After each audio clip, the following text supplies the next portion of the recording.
Mention one more thing about workers' compensation and these very complicated issues. And this is the situation. So, if there is a workplace injury that results in emotional trauma that's during the continuum of employment, not termination or discipline, then there's no right to sue.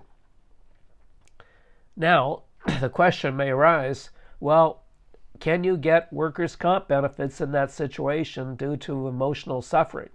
And the short answer is maybe.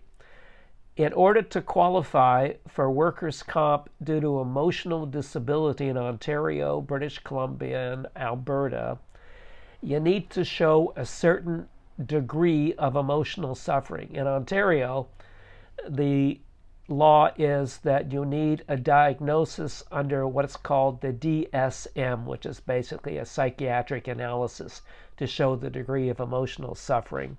There's a score that comes out of that criteria called a GAF score, a Global Assessment of Functioning. And you need that diagnosis to qualify for a workers' comp claim. If you have suffered emotionally in that situation during the continuum of employment, but you don't get to that grade of emotional distress, then you don't have a workers' comp claim and you can't sue civilly for whatever emotional suffering you've endured. So it's basically a mess. And the same law basically, in effect, applies in British Columbia and Alberta.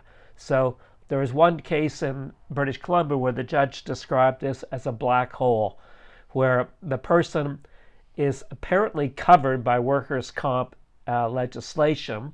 Again, mental distress, continuum of employment, not termination or discipline, but doesn't have the sufficient degree of emotional suffering to qualify for workers' comp benefits. So that person gets zero and cannot sue. So keep in mind that also the workers' comp legislation covers intentional conduct. It's not just accidental.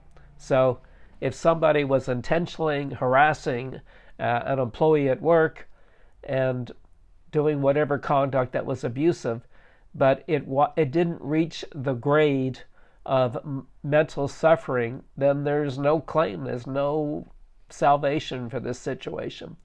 What has to happen is there has to be good legal engineering. And the way that it should be engineered is that the employee should claim the abusive conduct is termination of employment or constructive dismissal.